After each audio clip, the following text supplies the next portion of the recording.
Puji Tuhan, Shalom jemaat Tuhan. Sebelum kita mendengarkan firman Tuhan, kita akan sama-sama menyembah akan Tuhan. Kita memulai dalam doa. Segala pujian syukur hanya bagi nama-Mu Tuhan. Terima kasih atas anugerah Tuhan dalam kehidupan kami. Saat ini kami boleh berkumpul, kami boleh mendengarkan firman Tuhan nanti. Dan biar kiranya setiap penyembahan kami boleh naik berbau dupa harum di hadapan mezbah-Mu Tuhan. Terima kasih Tuhan, layakkan kami. Ini doa kami dalam nama Tuhan Yesus Kristus. Haleluya. Amin.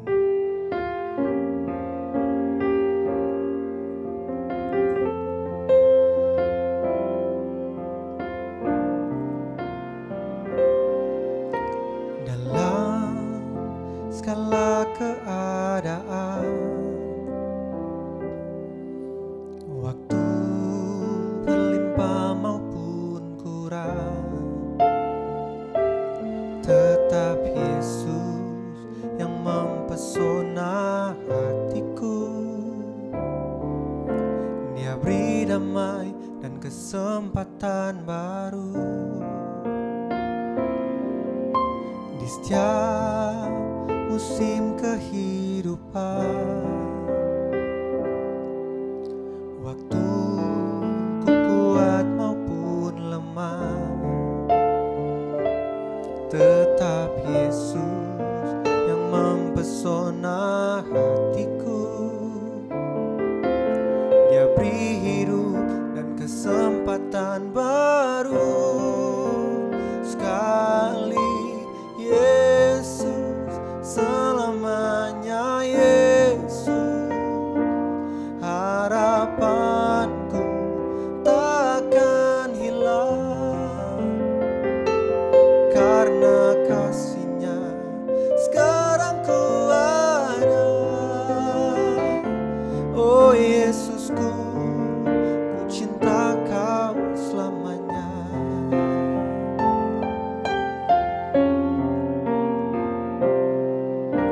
Di setiap musim kehidupan,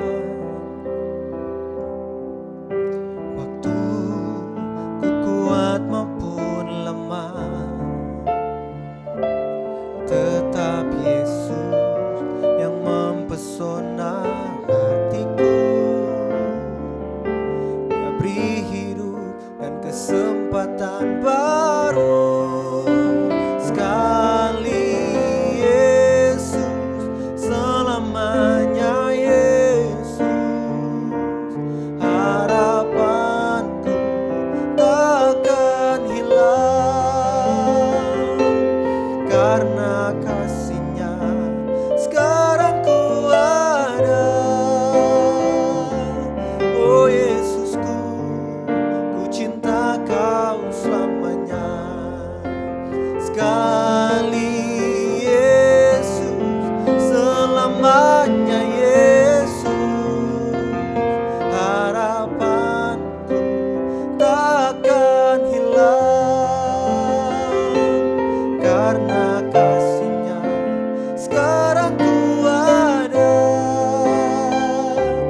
Oh Yesusku, ku cinta Kau selamanya. Sekali Yesus, selamanya Yesus. Harapanku takkan hilang, karena kasih-Nya sekarang ku ada. Oh Yesusku, ku cinta Kau selamanya, karena kasih-Nya sekarang ku ada. Oh Yesusku, ku cinta Kau selamanya, karena kasih-Nya sekarang ku ada. Oh Yesusku, ku cinta Kau selamanya. Oh, kami cinta Engkau Yesus, Engkau yang setia bagi kami. Engkau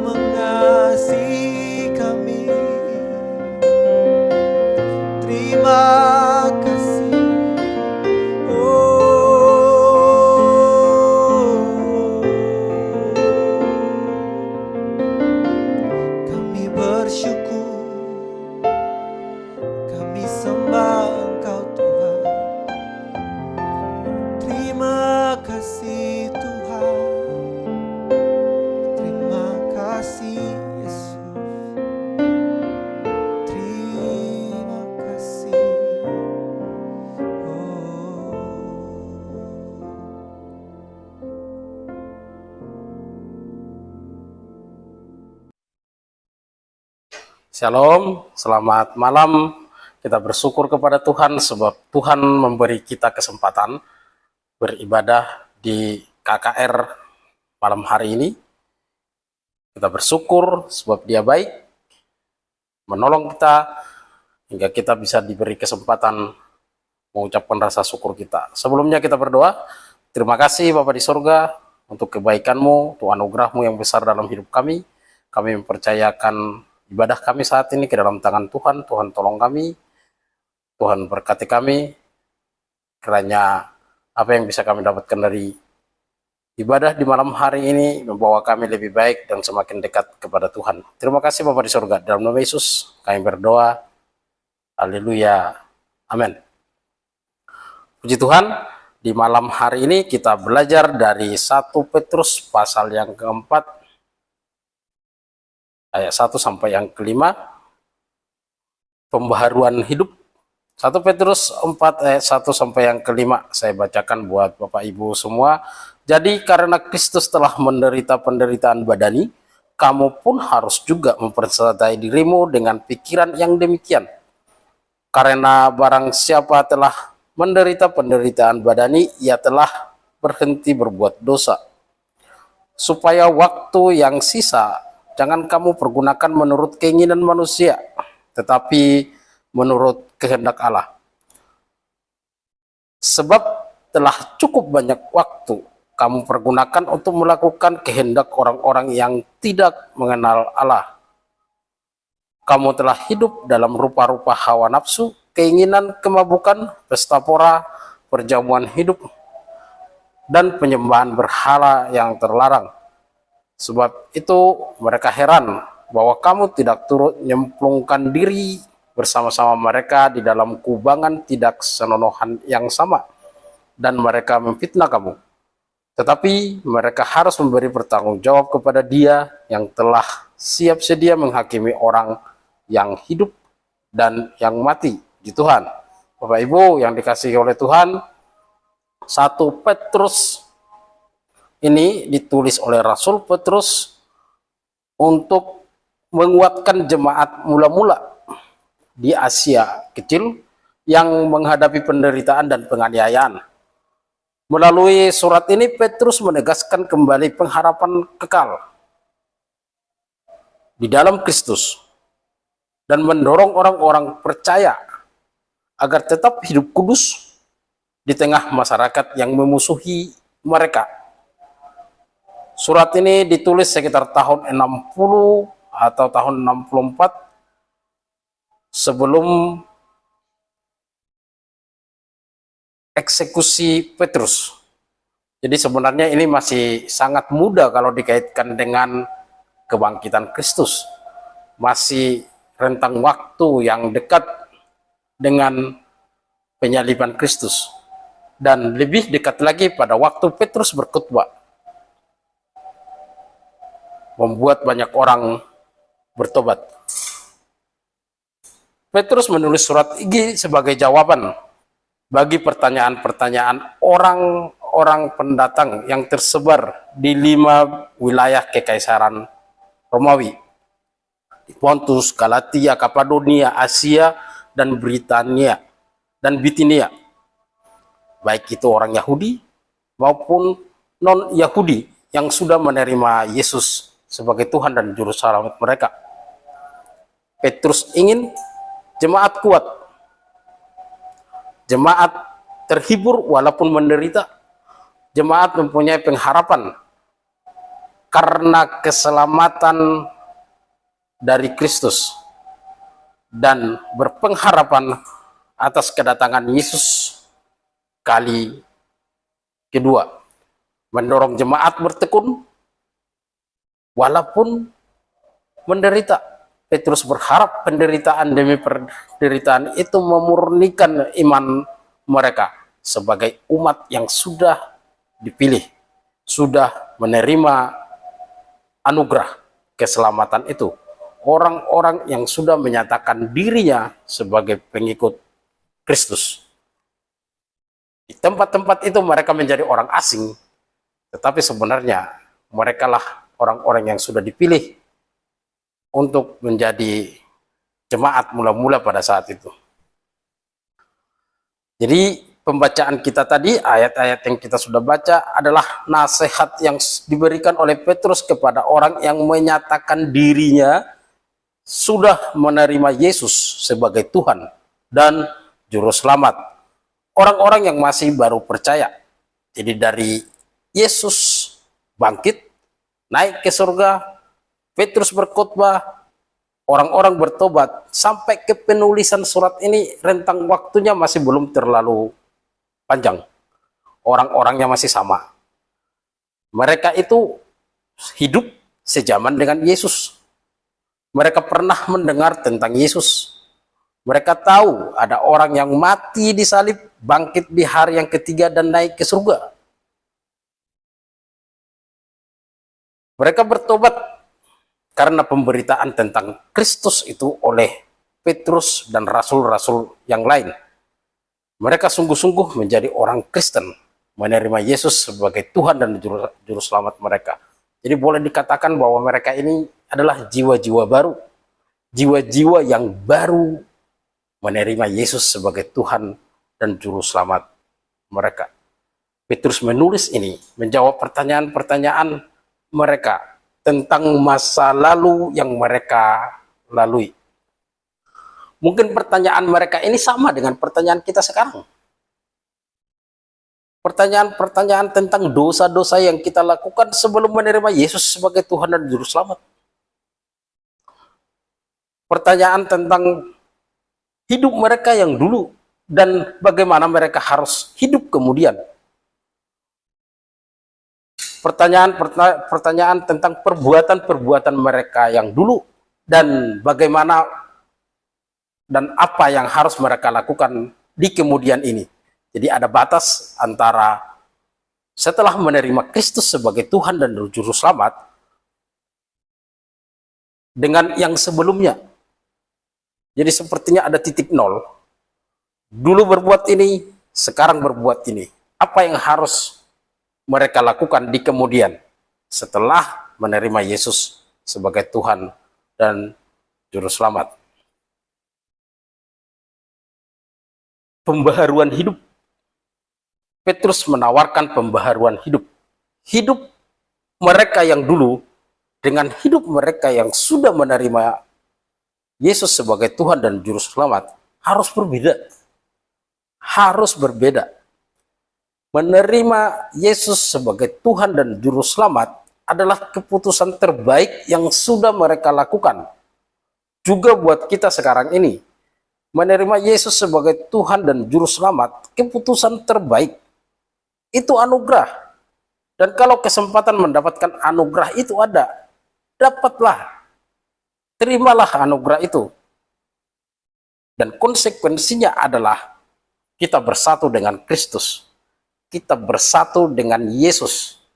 Kita menjadi anak-anak Tuhan yang harus mengikuti hidupnya, yang harus hidup seperti Dia, yang seharusnya menjadi contoh di dunia ini.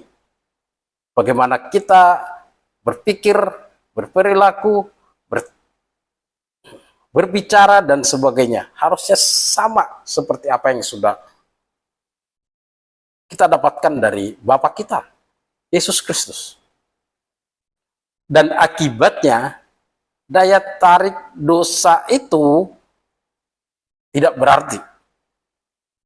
Karena kehendak Allah yang terpenting. Jadi kalau sebelum menerima Yesus sebagai Tuhan dan Juru Selamat, daya tarik dosa itu kita ikuti. Tidak ada keinginan untuk menolaknya. Tidak ada kekuatan untuk menolaknya. Tidak ada dasar untuk kita menjauh dari kehidupan yang seperti itu. Setelah menerima Yesus sebagai Tuhan dan Juru Selamat, kita berubah. Petrus mengatakan kepada jemaat mula-mula, berubah. Hiduplah seperti Kristus. Hiduplah seperti Tuhanmu. Hiduplah seperti Juru Selamatmu. Jadi konsekuensinya karena menerima Yesus sebagai Tuhan dan Juru Selamat, daya tarik dosa itu dikalahkan dan harus hidup seperti Yesus hidup. Barang siapa menerima Yesus sebagai Tuhan dan Juru Selamat, menerima secara utuh. Petrus mau mengatakan, terima Yesus secara utuh. Baik itu dalam penderitaan yang dialaminya. Sejak pertama kali kita menerima Yesus Kristus sebagai Tuhan dan Juru Selamat, hidup kita harus berubah. Karena berubah hal-hal yang harus lebih sesuai dengan Kristus. Dari kehendak kita menjadi kehendak Allah. Dari kehendak kita menjadi kehendak Yesus. Dulu berbuat dosa, dulu hidup berdasarkan keinginan kita, kehendak kita. Sekarang berubah, hidup berdasarkan kehendak Allah. Karena Yesus juga melakukan kehendak Allah. Hidup berdasarkan keinginan dan apa yang menjadi beban yang diberikan oleh Allah kepada kita. Kita hidup seperti yang Tuhan inginkan. Prinsip itu berlaku dalam kehidupan semua orang percaya. Menaati Allah, walaupun itu adalah penderitaan, ejekan, penolakan, dan sebagainya. Harus taat kepada kehendak Allah. Kita harus tetap menaati kehendak Allah. Setelah kasih karunia itu diberikan, setelah kasih karunia itu kita terima, hidup harus berubah sesuai dengan apa yang Tuhan kehendaki. Bapak Ibu yang dikasihi oleh Tuhan, ayat ini menjadi jawaban pertanyaan-pertanyaan baik dari jemaat mula-mula kepada Petrus, juga pertanyaan-pertanyaan kita dalam kehidupan kita. Ayat ini menjadi jawaban. Karena sudah menerima Yesus sebagai Tuhan dan Juru Selamat, maka hidup harus menyatu dengan Yesus. Hidup ini harus diarahkan sesuai dengan kehendak Allah. Karena Yesus juga melakukan apa yang Allah kehendaki. Kita harus searah, kita harus sejalan dengan Yesus. Apa hal yang dirubah dari sebelum mengenal Kristus dengan setelah kita menerima Dia sebagai Tuhan dan Juru Selamat? Setelah kita menerima Dia sebagai Tuhan dan Juru Selamat, pola pikir kita harus sesuai dengan kehendak Allah. Karena Yesus juga melakukan hal itu. Hidup penuh kasih, karena Yesus juga melakukan hal itu. Taat melayani Allah, karena Yesus juga taat melakukan kehendak Allah. Jadi yang pertama adalah hidup dengan pola pikir Kristus. Orang yang sudah menerima Yesus sebagai Tuhan dan Juru Selamat adalah orang yang hidup atau harus hidup dengan pola pikir Kristus. Karena menerima Yesus artinya menyatu dengan Yesus. Atau menjadi satu dengan Kristus dan semua predikatnya. Salibnya, kasihnya, dan hal yang lain yang menjadi predikat Yesus. Kita harus menyatu dengan itu. Hidup dengan pola pikir Kristus berarti melihat, merasakan, bertindak seperti Yesus Kristus dalam kehidupan kita sehari-hari. Berpikir seperti Kristus artinya milikilah kerendahan hati, tidak sombong, tidak merasa lebih hebat dari orang lain, tidak mau, tapi mau melayani seperti Kristus melayani. Jadi jika kita masih berpikir bahwa kita lebih baik dari orang lain, atau apa hal yang ada dalam kita lebih baik dari orang lain, kita masih belum merendahkan diri. Kita masih sombong. Di dalam Filipi 2 ayat yang kelima, hendaklah kamu dalam hidupmu bersama menaruh pikiran dan perasaan yang terdapat juga dalam Kristus Yesus, yang walaupun dalam rupa Allah, tidak menganggap kesetaraan dengan Allah itu sebagai milik yang harus dipertahankan, melainkan telah mengosongkan dirinya sendiri dan mengambil rupa seorang hamba dan menjadi sama dengan manusia.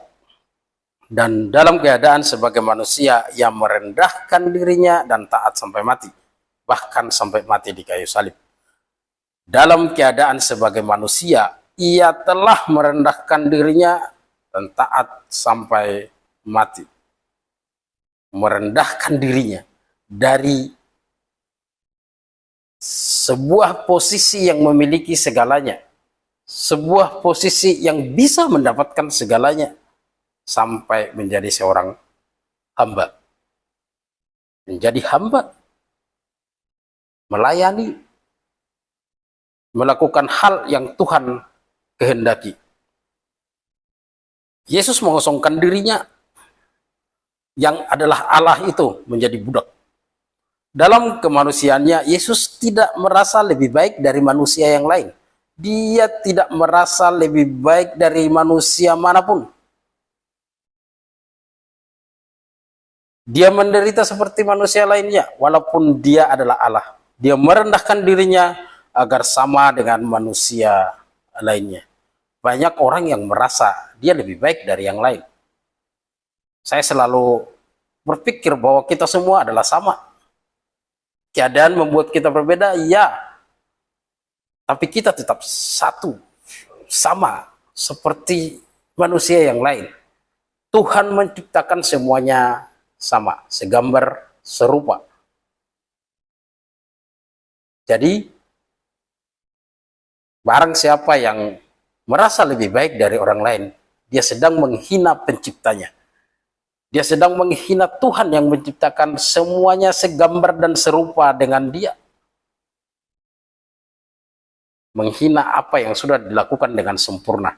Jadi, kita perlu melihat ke dalam hati kita sendiri, dalam pikiran kita sendiri, apakah kita merasa lebih baik dari orang lain?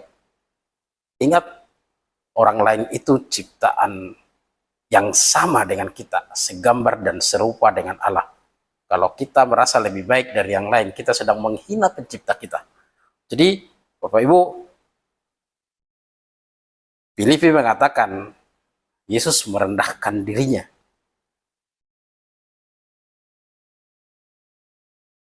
Untuk bisa sehati dan sepikir dengan Kristus, hidup dengan pola pikir Kristus, kita harus merendahkan diri kita. Tidak merasa lebih baik dari orang lain. Puji Tuhan. Yang kedua, hidup penuh kasih. Kasih harus menjadi yang utama. Karena kasih mampu menutupi banyak hal. Kasih bisa melakukan banyak hal. Yesus mengasihi semua orang, bahkan yang menyakitinya. Artinya kita belajar mengasihi tanpa pilih-pilih. Kalau kita mau jadi seperti Kristus, kalau kita menerima Yesus sebagai Tuhan dan Juru Selamat, menyatu dengan Dia, maka kita harus penuh kasih. Bahkan kepada setiap orang yang pernah menyakiti kita, kita harus tetap mengasihi. Kasih itu sendiri tidak pernah lepas dari mengampuni dan memaafkan. Karena dosa manusia dan kasih, Yesus datang ke dunia.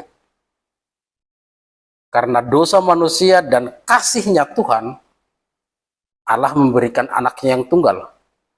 Karena dosa manusia dan kasihnya Allah, Allah mengampuni manusia. Karena dosa manusia dan kasihnya Allah, Allah memaafkan apa yang sudah dilakukan oleh manusia, mengkhianatinya. Itulah sebabnya kasih adalah yang utama.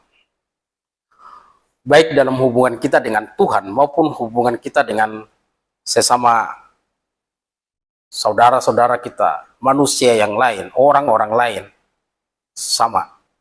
Karena kasih, kita diberi kekuatan untuk memaafkan. Kita diberi kekuatan untuk bisa mengampuni.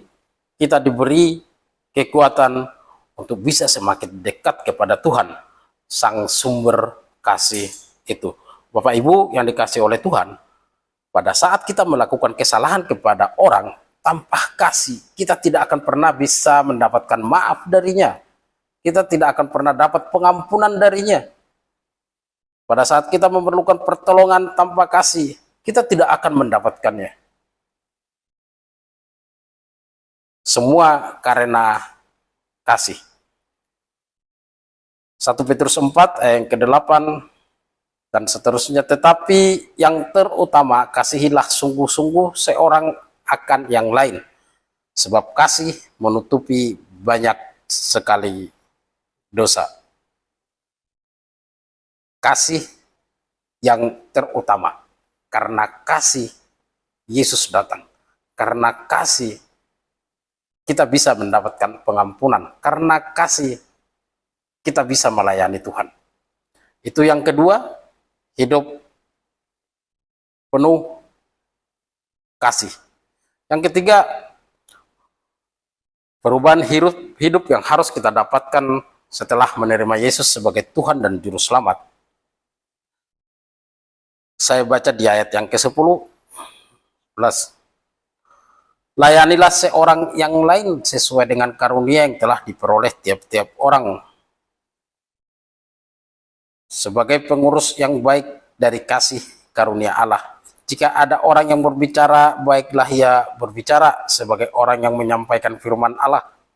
Jika ada orang yang melayani, baiklah ia melakukannya dengan kekuatan yang dianugerahkan Allah, supaya Allah dimuliakan dalam segala sesuatu karena Yesus Kristus. Dialah yang mempunyai kemuliaan dan kuasa sampai selama-lamanya. Amin. Menerima Yesus sebagai Tuhan dan Juru Selamat membuat kita harus berubah. Menerima Yesus sebagai Tuhan dan Juru Selamat membuat kita menjadi sama dengan Yesus, yang taat kepada kehendak Allah. Fokus kepada kehendak Allah, bukan kepada ego kita sendiri. Tidak melakukan apa yang kita kehendaki, tetapi apa yang Tuhan kehendaki, apa yang Allah kehendaki. Yesus taat. Di Getsemani, walaupun Yesus tahu cawan itu adalah cawan penderitaan, dia taat kepada kehendak Allah. Yesus tahu dia akan menderita karena cawan itu, tapi ia taat kepada kehendak Allah. Jauhkanlah cawan ini, tapi bukan kehendakku, tapi kehendakmu. Ia taat kepada Allah. Yesus melayani dengan ketaatan kepada Allah tanpa celah. Yesus melakukannya. Ia melupakan semua egonya, keinginannya, kemauannya. Dia menyerahkan kepada kehendak Allah. Petrus mengatakan kepada jemaat agar mereka melayani seperti Yesus melayani Allah. Tidak untuk keuntungan sendiri, tapi fokus kepada bagaimana bisa menolong orang lain. Fokus bagaimana bisa membawa orang lain mengalami kasih dan menerima Yesus sebagai Tuhan dan Juru Selamat. Hidup untuk melayani. Petrus mengajarkan kepada jemaat fokus kepada pelayanan sesuai dengan kehendak Allah.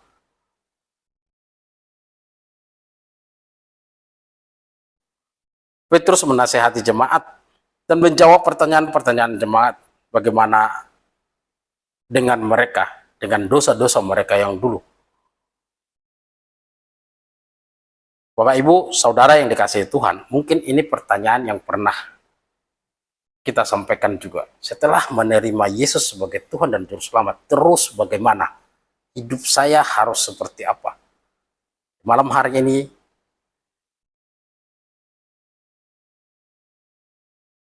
apa yang menjadi pertanyaan itu terjawab melalui surat yang dikirimkan oleh Petrus kepada jemaat mula-mula di saat itu. Hidup harus diperbaharui. Waktu hidup yang tersisa tidak dilakukan lagi untuk hawa nafsu, melainkan untuk kehendak Allah. Jadi jemaat itu melakukan banyak hal. Kalau kita baca di ayat yang ketiga dari pembacaan kita, sebab telah cukup banyak waktu kamu pergunakan untuk melakukan kehendak orang-orang yang tidak mengenal Allah. Kamu telah hidup dalam rupa-rupa hawa nafsu, keinginan, kemabukan, pesta pora, perjamuan minum, dan penyembahan berhala yang terlarang. harus ada perbedaan hidup kita dari sebelum menerima Yesus sebagai Tuhan dan Juru Selamat dengan sesudah kita menerima Yesus sebagai Tuhan dan Juru Selamat. Hidup yang penuh dengan hawa nafsu dan kehendak keinginan daging di masa lalu itu harus dihentikan dan hidup dengan pola pikir Kristus. Hidup penuh kasih, melayani sesuai dengan kehendak Allah. Petrus menjawab dan menjadi jawaban bagi kita di malam hari ini. Kita berusaha untuk hidup seperti pola pikir Kristus. Hidup penuh kasih kepada Tuhan dan juga kepada sesama kita, dan juga hidup melayani sesuai kehendak Allah. Amin. Terima kasih Tuhan untuk malam hari ini, kiranya Tuhan menolong kami, untuk kami bisa mengerti dan kami bisa melakukannya. Tuhan memberikan kekuatan bagi kami, untuk kami bisa hidup sesuai dengan pola pikir Kristus, walaupun itu dalam penderitaan. Hidup sesuai dengan kasih Tuhan, hidup penuh kasih kepada sesama kami, kepada orang-orang yang belum mengenal Engkau dan belum menerima Engkau sebagai Tuhan dan Juru Selamat. Dan Tuhan kuatkan kami, untuk kami bisa melayani sesuai dengan kehendak Allah. Terima kasih Bapa di surga, memberkati setiap jemaat-Mu di malam hari ini, memberkati kami semua. Di dalam nama Yesus, haleluya. Amin.